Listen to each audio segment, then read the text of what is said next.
and what's going to be the cheapest Tesla that you can buy today, June of 2024.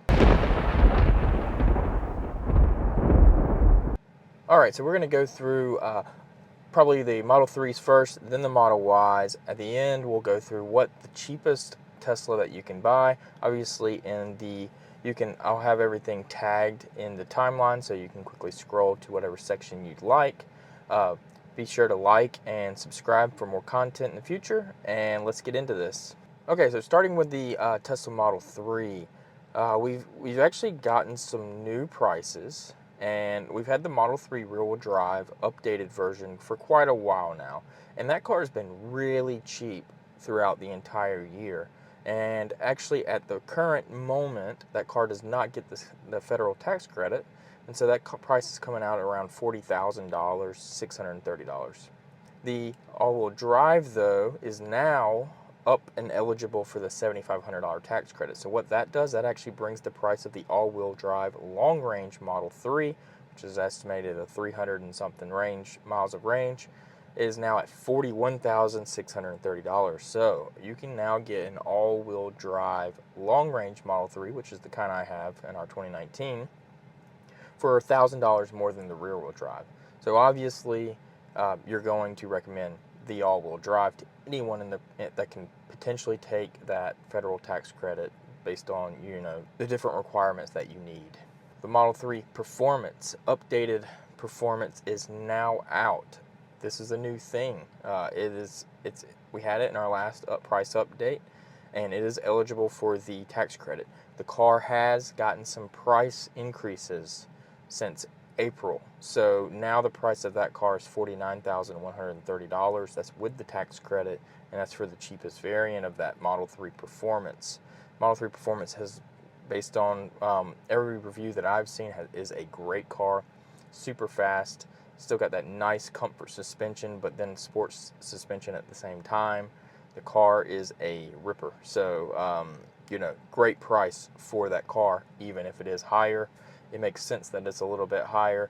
It is important to note that you can only get a couple of colors and get that federal tax credit, because that tax credit price cap is $55,000.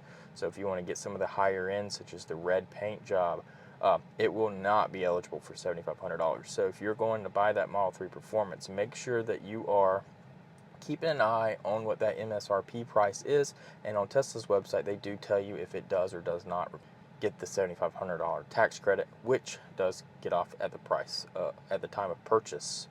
Now let's talk about the Model Ys. So the Model Ys, we've got all three variants of the Model Y. Model Y has not been updated in a little while, so it's the same, more legacy style Model Y. For June of 2024, the rear-wheel drive gets the $7,500 tax credit, bringing that price down to $39,130. So yes, the rear-wheel drive Model Y is cheaper than all of the Model 3s.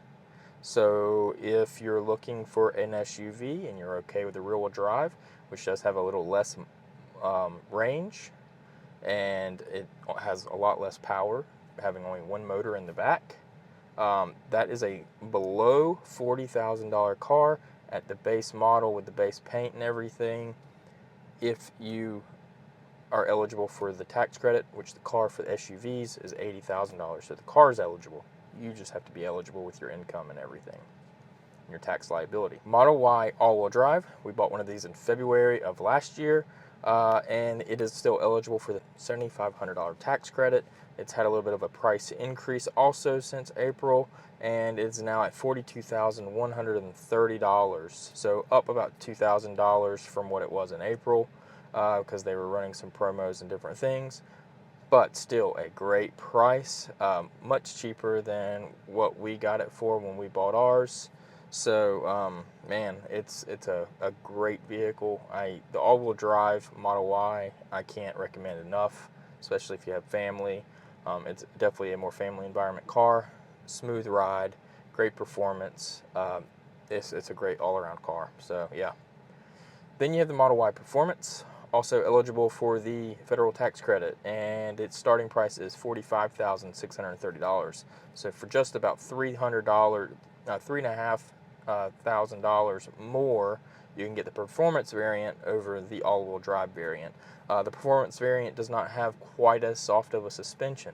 So, you know, it is a little bit of a rougher ride, and it rides a much lower ride. So it's much sportier looking than the all-wheel drive. It's lower, it's got bigger rims, it's got better, you know, suspension, but it does not ride as smooth and as soft as the all-wheel drive, which is what I like for an SUV. Now going on to the Model S. So we haven't really seen any big changes here. We are about $2,000 over what the price for the Model S was in April. So now we're at $74,600 versus $72,000 for the regular Model S, and that does not get any tax credits. And then the Model S Plaid is at, up to $89,630. So also about $2,000 over what it was in April. Then we go to the Model X, and so the Model X regular is eligible for the federal tax credit if you keep it below $80,000, which is basically the base model. You can play with the interior colors, but you get the base paint job. There's a couple of things you can do there that gets you, just so you can make slight tweaks to that base model to get that federal tax credit. And the difference that it makes is you go from like a $79,000 car, or if you get certain paint, and everything like that, you're going to get a above $80,000 car, versus what this car is coming out base is $72,130. So that's a good price for the Model X. Always been a very nice larger car, so I'd recommend looking into that. But for me, Model Y is still the best bang for the buck for sure, 100%. It's a great road tripper. And then you have the Model X Plaid. I personally don't really understand the reason for the Model X Plaid. It's very fast, it's very expensive.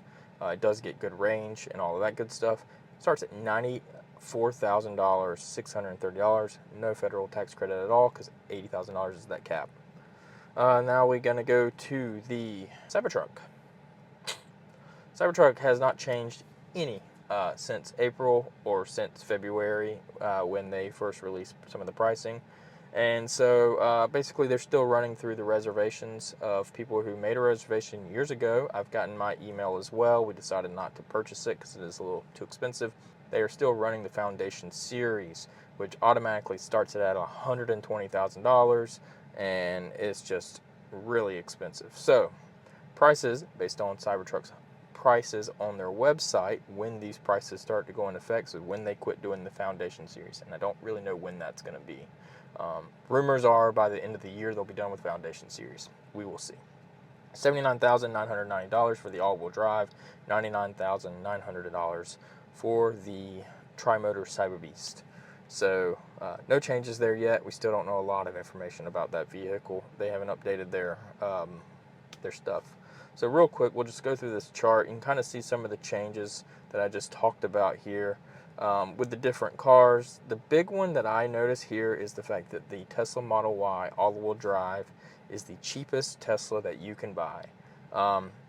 Personally, I've heard some issues with the charging curve for that car, but it's a great price to get into a Model Y if you need more space and you're on a budget. I would highly still recommend that car. It's going to be a great car. It's going to road trip well. It's going to be a Tesla, so you still get all the nice technology of the Tesla. It's still a really good car, and it's still got plenty of range. So to me, the fact the Model Y is cheaper than the Model 3 is mostly because of that federal tax credit. I do expect them to get the Tesla Model 3 rear-wheel drive switched over, whatever they're doing with the rest of the cars, to get that $7,500 tax credit. If you know, a month ago the Model 3 all-wheel drive was not eligible for the federal tax credit. I don't know the reasons for that, but all of the Model Ys are, and so and the performance was as well. So they did something to the battery, or where it was made, or where the chemicals were coming from for the battery, so that it would be eligible for the tax credit. It has to be so much percentage of it sourced in North America, so much of it manufactured in North America. And so they were able to get the Model 3 all-wheel drive switched over, so that it is now eligible for that tax credit. I expect it's just a matter of short time that the Tesla Model 3 rear-wheel drive will be eligible. So what I would recommend is to wait on that one. I would not buy that Tesla Model 3 rear-wheel drive anytime soon, because there's a good chance that it will soon be eligible for $7,500 off at the time of purchase, which means you finance less, which means with higher tax interest rates right now, you pay less interest over the life of your financing. So I would recommend that, waiting on that one. Go after that Model Y rear-wheel drive. It's really cheap. Or, honestly, if you want a Tesla Model 3, that all-wheel drive, you're talking about $1,000 more, I would hit that one up all day long. You can get whatever paint job you want mostly on that one, I believe, and still get that federal tax credit. Performance is the best car to get out of all of those. But if you're wanting a certain color, $7,500, you just got to play with that $7,500 tax credit at that $55,000 MSRP price cap. All right, I think that's going to do it. Let me know if you got any questions about this. I try to do this every month. As you can see, I'm tracking these throughout the year. We're going to continue tracking these for years to come. And subscribe so you see when I come out with more videos like this, as well as many of the other videos. So hit that like button if you think I deserve it, and we will see you on the next one.